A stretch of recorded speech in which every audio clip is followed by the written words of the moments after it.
원장님 안녕하세요. 네, 안녕하세요. 예. 네, 잘 지내셨죠? 예, 잘 지냈습니다. 우리 드디어 겨울을 다 보내고 만났네요. 이제 겨울이 다 끝난 거겠죠? 네. 예. 자, 캘리포니아에서 오셔서 처음 맞는 겨울이었는데 어떠셨어요? 그러니까 그 어떤 그 미국 분이 저한테 제가 캘리포니아에서 왔다 그러니까 네. 아, 너는 날씨는 굉장히 스포일 됐겠구나 이렇게 얘기를 하더라고요. 네. 근데 스포일이 된 건지 모르겠는데 지난 한 2주 정도 변화무쌍한 그런 날씨에 굉장히 변화무쌍하죠. 예, 예. 근데 저희 아들은 지금 초등학교 3학년인데요. 네.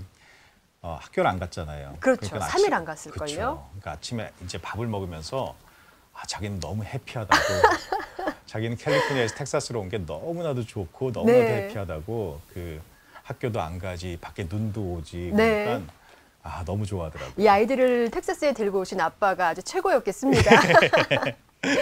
자, 원장님 이제 우리 지난 시간에는 또 어디까지 알아봤죠? 에모리 대학까지 에모리 대학까지 알아봤죠. 예, 예, 예. 21위를 차지했었는데 예, 오늘은 예. 그 다음 순위 할 차례죠. 예. 근데 우리가 그 에모리 대학이 21위를 차지했는데 에모리 대학하고 공동으로 21위를 차지한 대학이 하나가 더 있습니다. 그러고 보면 공동 타이가 참 많은 거 보면요. 그렇죠. 이 학교들의 경쟁이 굉장한 맞아요. 것 같습니다. 예. 자, 어떤 대학이 공동인가요? 워싱턴 DC에 있는 조지타운 대학인데요. 네. 조지타운 대학은 그 소셜 스타디, 정치학과라든지 이런 네. 것들 굉장히 강하고 또 비즈니스가 강한 학교로 알려져 있죠. 네. 그리고 영문학도 강하고 또 다른 언어들 그리고 언어학 이런 것들도 굉장히 강하기 때문에 자연스럽게 이제 문과 쪽으로 지원하는 학생들이 조지타운 대학을 많이 선호를 합니다. 하죠. 예. 근데 뭐 또 간호학과라든지 또 헬스와 관련된 그런 전공들도 좋은 전공들이 많이 있습니다. 그렇다면요, 원장님, 이 조지타운에 지원하는 아이들은 보통 다른 학교는 어떤 곳을 지원하나요? 조지타운에 지원하는 학생들은 이제 보스턴 컬리지라든지 뭐 유펜이라든지 듀크, NYU, 뭐 버지니아 대학 이런 대학 등에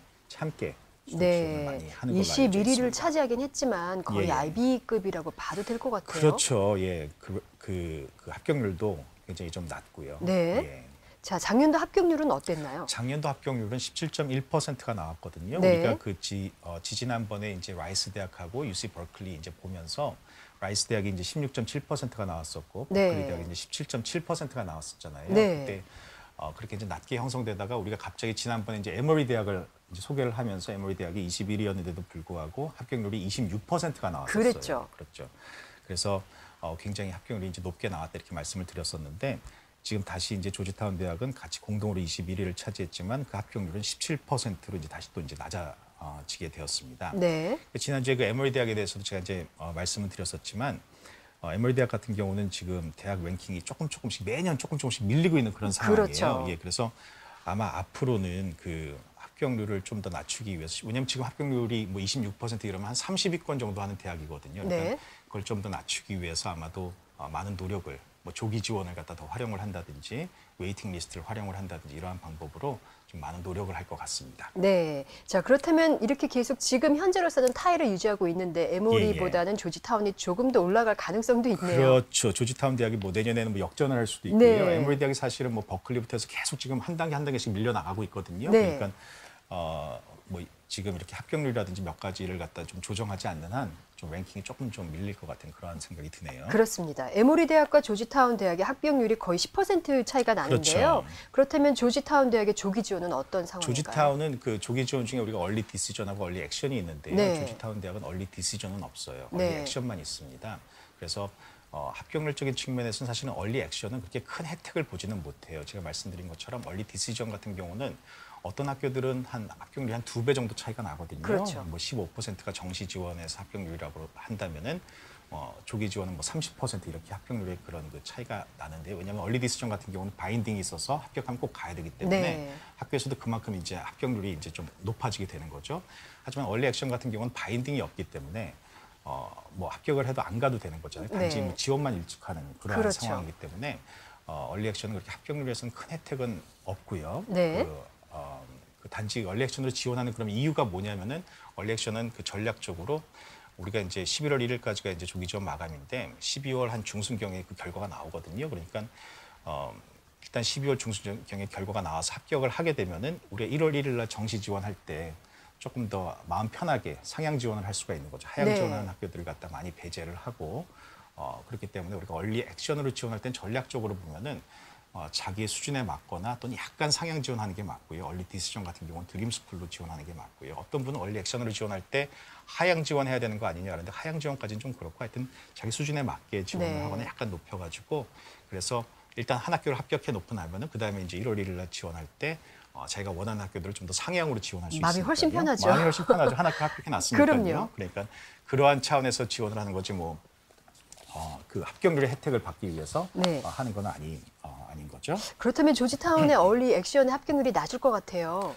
조지타운 같은 경우는요. 얼리 액션 사실 재작년도 그 합격률 보면 17%였는데 네. 그 정시 지원일 경우에요. 근데 조기 지원으로 지원했어. 얼리 액션으로 지원했을 경우 오히려 14.7%로 2.3% 정도가 정시보다도 합격률이 더 낮아요. 아니 이런 학교가 여태까지는 없었던 것 같은데요. 그러니까 얼리 액션이 사실 정시 지원하고 합격률이 비슷하거나 어떤 경우는 더 낮은 이런 경우도 있으니까요. 네. 말씀드린 것처럼 그 합격률의 혜택을 받기보다는 다른 그 전략적으로 지원하는 게 맞는 거죠, 얼리 액션은. 이 조지타운을 들어가고 싶어하는 학생들은 약간 생각을 많이 해봐야 될 것 같아요. 그렇죠. 정시 지원하는 것이 나은 건지, 예, 얼리 예. 액션으로 지원하는 것이 나은지요. 예, 맞습니다. 네, 이게 다 학교마다 전략을 써서 이런 건가요? 그렇죠. 그러니까는 뭐 그 학생들이 그러니까 지원을 할 때도 좀 전략적으로 좀 지원을 해야 돼요. 네. 그러니까 뭐 자기가 얼리 디시전으로 지원할 학교 하나 정도 정하고 또 얼리 액션으로 지원할 학교들도 좀 정해서 좀 우리가 전략적으로 좀 접근을 좀 해야 될 필요가 있습니다. 네, 그렇습니다. 자, 그럼 궁금해지는 게 SAT 점수 어느 정도 받아야지 들어갈 수 SAT 있을까요? 점수는요. 조지타운 같은 경우는 섹션별로 해가지고 한 700점 정도 받아야 되고요. 어려운 학교네요. 예. 근데 조지타운 같은 경우는 이제 우리가 SAT가 리딩, 라이팅, 매트 세 가지 섹션이 있는데요. 네. 라이팅 섹션을 안 봐요. 그러니까, 특이하네요. 그러니까 리딩하고 매트만 보거든요. 네. 그래서 1600점 만점으로 해가지고 계산을 하는데 사실 그 10년 전에 우리 예전에요. SAT가 바뀌었잖아요. 그때가 이제 1600점 만점이었고 네. 지금 이제 2400점으로 바뀌었는데 그때 이제 바뀌었는데 그게 이제 라이팅을 800점을 애드를 해가지고 2400점으로 바뀐 거였거든요. 네. 그러니까 이제 많은 학교들이 이제 그거에 따라서 이제 2,400점 만점을 기준으로 해서 보는데 몇몇 학교들은 아직까지도 그냥 1,600점으로 봐요. 이렇게 고집을 부리는 이유가 뭘까요? 라이팅 그거에 대해서 이제 그렇게 크게 신뢰를 못 하는 거죠. 아. 그러니까 기존에 있는 거에서 리딩 매트만 갖고도 자기네들은 충분했고 네. 라이팅을 애드한다는 거에 대해서 이제 크게 신뢰를 못 하는 그런 부분도 있고요. 그래서 우리가 그 대학교들 웹사이트를 보면 어떤 학교들은 이제 자기네 학교 그 평균 SAT 점수를 갖다 웹사이트에 이제 나오고 할 때 2,100점, 뭐 2,200점 이렇게 평균 점수가 나오는 경우도 있는데 어떤 경우는 1,300점, 1,400점 이렇게 나오는 경우들도 있어요. 이럴 네. 경우에는 굉장히 SAT 점수가 낮네 이렇게 생각하는 게 아니라 그 학교는 1,600점 만점을 보는 학교들이에요. 그래서 제가 사실 몇 주 전에 인도 학생인데 쌍둥이에요. 근데 1월 달 SAT 시험을 봤는데 1,200점을 받았대요. 네. 그 학생이. 그러면서 이제 몇 주 전에 와서 이제 등록을 했어요, 저한테. 근데 뭐 지지난주에도 이제 수업을 해야 되는데 지지난주 이제 날씨 때문에 수업 캔슬이 돼서 못 하고 지난주 한 번 수업을 하고 이번 주 3월 달에 이번 주 토요일 날 SAT 시험 있거든요. 네. 이거 이제 보기로 되어 있는데 몇 학년 학생인가요? 11학년 학생인데요. 1,200점 받은 학생. 그러니까 2,400만점에 2,400 만점에 1,200점 1,200점 받은 학생인데 이 예. 학생하고 이제 미팅을 하면서 이 학생이 뭐라 그러냐면은 자기가 1,200점 받았는데 그래서 그래. 근데 3월 달 시험 보겠다는 거여서 좀 더 공부를 해야 되지 않겠니? 이렇게 얘기를 했더니 자기는 자기가 가려는 학교는 1,300점, 평균이 1,300점이라는 거예요. 그래서 네. 100점만 더 올리면 된다는 거예요. 그래서 어느 학교인데 그랬더니 이름을 얘기하는데 그 학교 1,300점 아닌데 그랬더니 웹사이트를 막 찾아주더라고요. 근데 그 학교는 1,300점 맞긴 맞는데 1,600점 만점에서 1,300점인 거예요. 그렇죠. 2,400점 만점이 그렇죠. 아니라. 그러니까 그 학생 같은 경우는 이제 그걸 이제 잘못 본 거죠. 네. 예. 그래서 사실 지난주에도 수업 끝나고 나서 제가 불렀어요. 불러서 조금 더 공부를 해야 되지 않겠는가. 지금 3월달 SAT 시험 이번 주 토요일 날 있는데 이거 보기에는 좀 아직 좀 부족한 것 같다. 왜냐면은 봐봤자 1월달 뭐 지금 1,200, 1,300 또 나온다고 해봤자 횟수만 늘릴 뿐이지 그 그렇죠. 점수가 이렇게 이렇게 용도가 잘 쓰일 수는 없잖아요. 그러니까 네. 그런데 모르겠어요 이번에 시험 볼지. 그러니까 이건 꼭 낮은 점수를 받은 학생들뿐만 아니라 높은 점수를 받은 학생들도 자기 목표가 이제 예를 들어서 뭐 조지타운이다 뭐 이러면 2,100점 정도 선이잖아요. 네. 근데 제가 뭐 1,800, 1,900점을 받고 있다. 물론 좋은 점수지만은 아직까지도 한 200, 300점 정도가 부족하다면 굳이 시험 볼 필요 없어요. 그러니까 네. 좀 더 공부하고 어느 정도 그 선이 됐을 때 자기가 이렇게 시험 봐서 혹시나 200점, 300점 오르지 않을까 이런 생각할 수도 있겠지만 대부분 보면 자기가 본 점수에서 비슷하게 나오거든요. 그렇죠. 그러니까는 좀 더 노력해가지고 뭐 지금 11학년이라고 해도 여름 방학도 있고 그러니까 12학년 때 우리가 10월, 11월 때 이렇게 계속 시험 볼 수 있으니까 괜히 그 횟수를 늘리는 그런 일은 하지 않는 맞습니다. 게 좀, 원장님 좋을 한 것 가지 같습니다. 궁금해지는 게요. 아이들이 공부할 때 사실 100점, 200점 쉽게 오르진 않거든요. 예, 예. 그런데 9학년 때서부터 11학년 말까지 공부를 한다고 봤을 때 그래도 예. 가장 점프를 많이 하는 시점이 언젠가요? 아무래도 그 10학년 끝나고 그 11학년 되기 전 그 여름 방학 때 있잖아요. 네. 그때는 정말로 SAT에 올인을 해야 되는 그런 시점이에요. 그렇죠. 그때가요. 예, 그러니까 그때쯤 되면 이제 알제브라 2 수학이 SAT 수학이 알제브라 2까지니까요. 네. 그때쯤 되면 10학년이 끝나니까 알제브라 2도 끝이 났고요.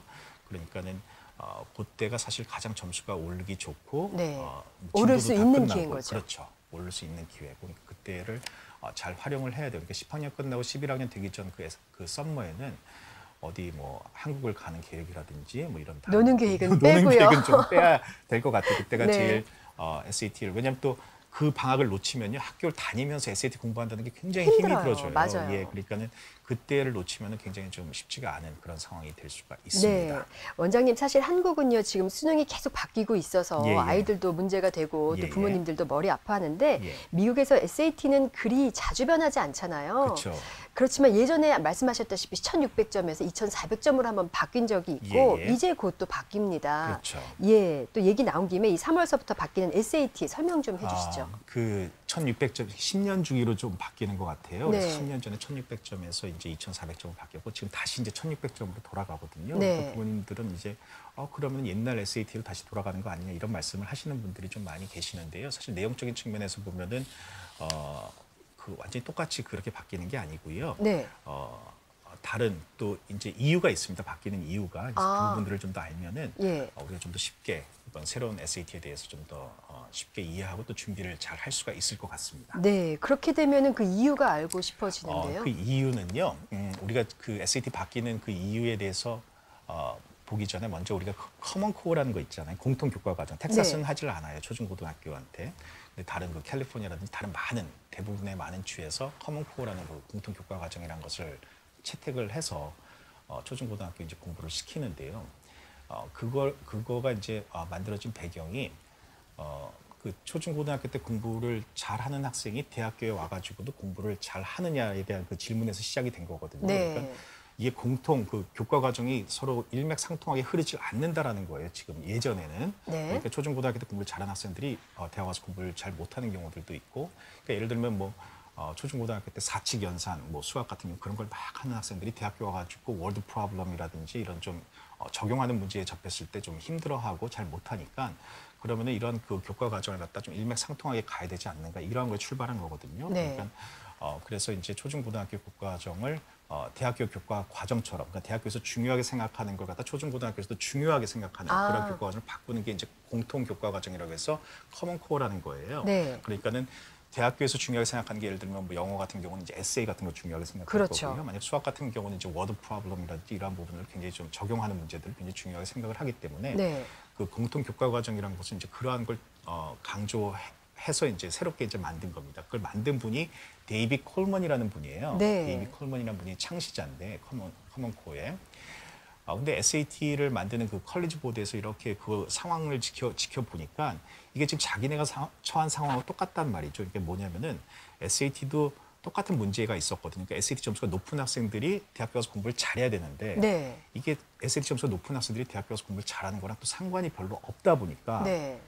대학교에서도 많이 그런 걸로 이제 불평이 나오고 하다 보니까 이제 컬리지 보드도 이제 그 문제를 어떻게 해결할까 이렇게 생각을 하고 있었는데 커먼코어 되어지는 과정을 보니까 얘네들도 초중고등학교 때 공부를 잘하는 학생들이 대학교 가서 잘 못하고 뭐 이런 걸 해결하기 위해서 커먼코어라는 걸 선택을 한 거잖아요. 네. 그래서 그런 과정으로 이제 교과 과정을 바꾼 거고 그걸 만든 사람이 데이비 콜먼이라는 분이고 그래서 컬리지 보드에서 보기에 바로 저게 정답이다 저렇게 해야겠다라고 생각을 해서 그 방법을 쓰기로 한 거죠. 그 방법을 쓰기 위해서는 데이비 콜먼이라는 분을 갖다가 컬리지 보드에서 스카웃을 한 겁니다. 그랬군요. 예, 스카웃을 해서 자기네 회장으로 앉힌 네. 거예요. 그러니까 데이비 콜먼이라는 분이 컬리지 보드의 회장으로 앉게 되면서 모든 사람들이 SAT에 이제 SAT 수정 바뀌겠구나. 이분이 분명히 바꾸겠구나. 네. 이런 이제 생각을 하게 된 것이죠.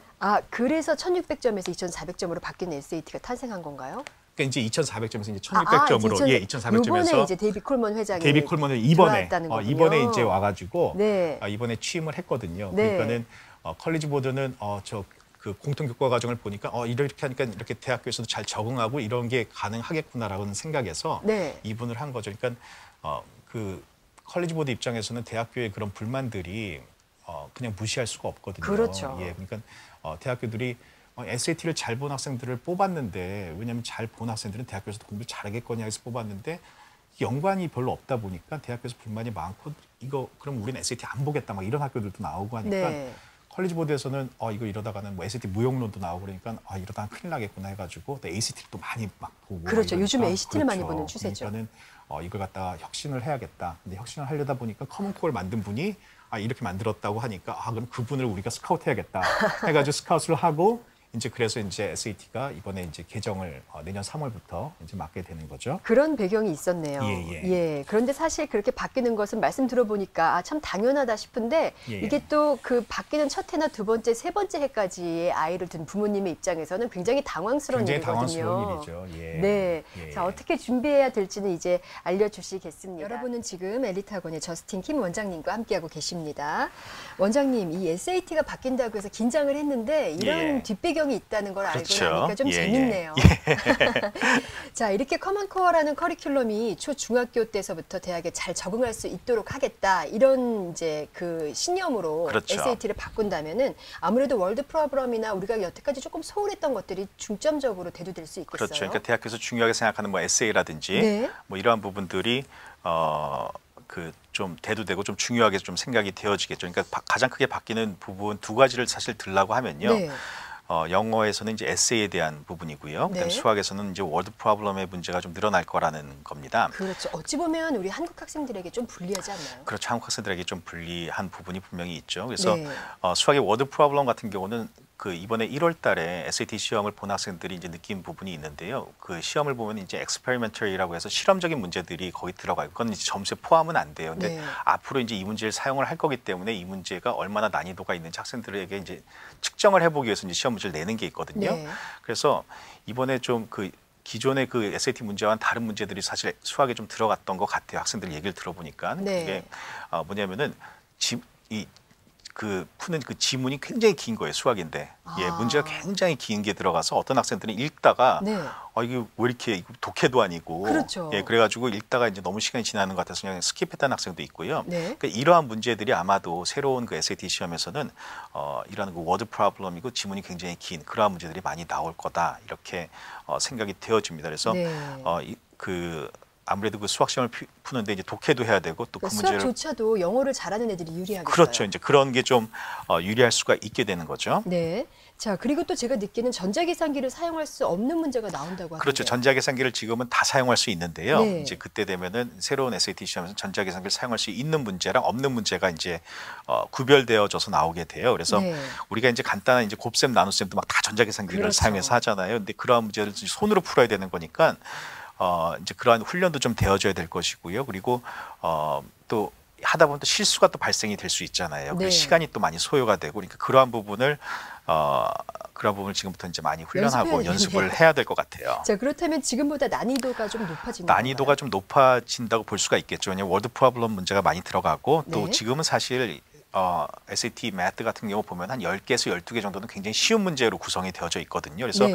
그 부분을 풀 때는 굉장히 빨리 진행이 되고 또 거의 다 맞춰요. 그 부분을. 근데 이 부분을 갖다 10개에서 12개가 한 5개 정도로 줄여요. 굉장히 쉬운 문제를. 네. 그다음에 이제 중간 이상의 그 난이도를 갖다 문제를 팍 늘렸거든요. 그러니까 매트 같은 경우는 사실은 조금 더 난이도가 올라가고 네. 이제 그렇게 될 거다라고 볼 수가 있고 또 시간이 많이 소요돼서 정말 수학 섹션을 한마디로 표현하면은 아마도 시간과의 싸움이 될 것이다. 라고 이제 얘기를 할 수가 있을 것 같습니다. 그렇군요. 예.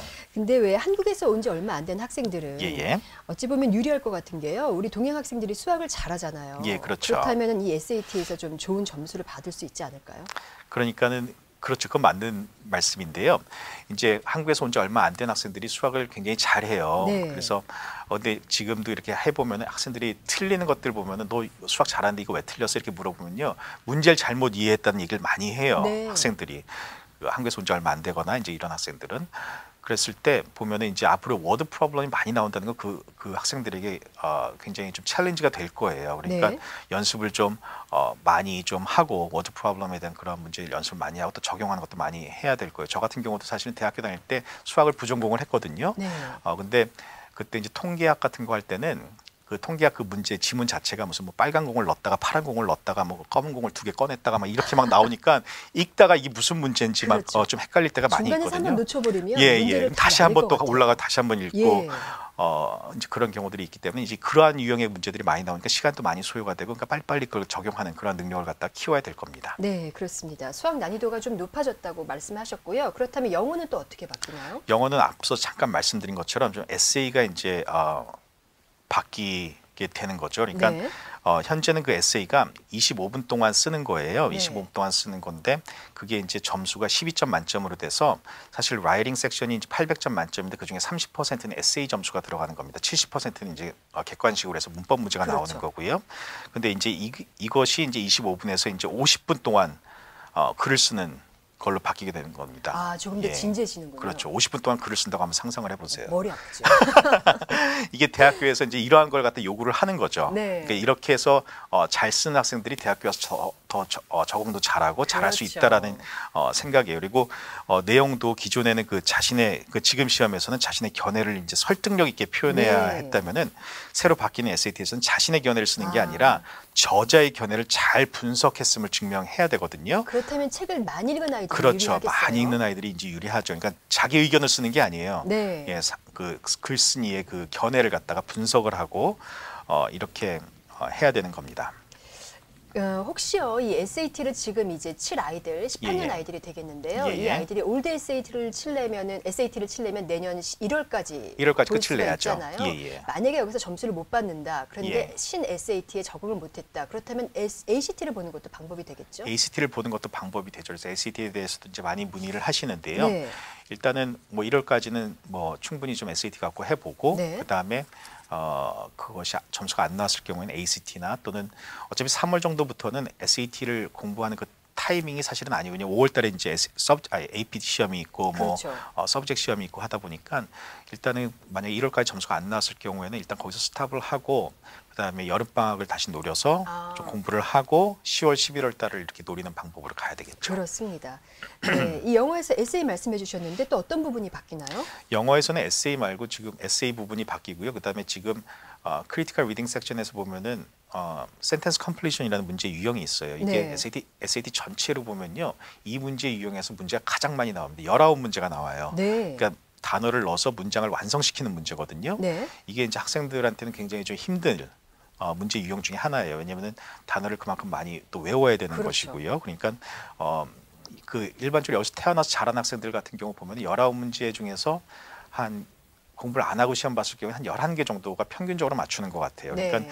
또 영어를 뭐 책을 많이 읽은 학생들 같은 경우는 뭐 12개, 13개 맞추고 또 좀 적게 읽은 학생들은 뭐 9개, 10개 맞추는데 평균적으로 한 11개 정도 맞추거든요. 그러니까 이 학생들이 19문제 중에서 11개 맞춘다는 건 8개를 틀리는 거잖아요. 그렇죠. 그러니까 이 8개를 더 맞추기 위해서 SAT 보캐블러리를 2,000개를 외우는 거예요. 네. 그러니까 굉장한 그 암기를 해야 되는 거죠. 8개를 맞추기. 그렇다고 그렇죠. 해서 또 그 8개가 다 그 2,000개 안에 들어간다는 것도 아닌데 그리고 그 단어를 많이 쓰지도 않잖아요. 예, 많이 안 쓰는 거죠. 그러니까 여기서 태어나서 자란 애들도 그 8개의 단어 정도는 8개, 9개는 듣도 보도 못한 단어들이에요. 네. 예, 그러니까 사실 한국에서 온 학생들이 이제 와가지고 이제 자기 이제 하소연을 할 때 이 부분을 가장 많이 하소연을 해요. 그러니까 미국에서 태어난 애들은 그 단어도 많이 알고 자기네들 단어 다 외워야 된다고 하는데 사실상 보면은 여기서 태어나서 자란 학생들도 반밖에 몰라요.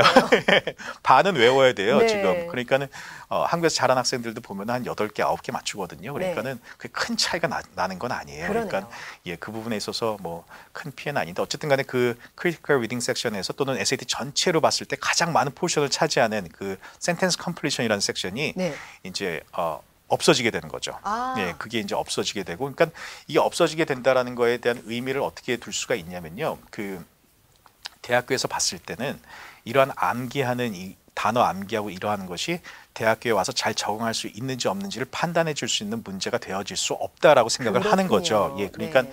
이러한 그 문제 유형을 아예 없애버리고 네. 단지 그 단어에 대한 문제가 아예 없어지는 건 아니에요. 단어에 대한 문제는 분명히 지문에서도 나오고 네. 어떻게 활용이 되어지는지 좀 더 현실적인 단어들이 많이 나올 거다라고 이제 예측은 되어지는데요. 네. 이제 그런 식으로 해서 단어 문제는 계속 나옵니다. 단지 센텐스 컴플리션이라는 문제 유형이 없어진다는 없어지게 거. 되는 거죠. 네.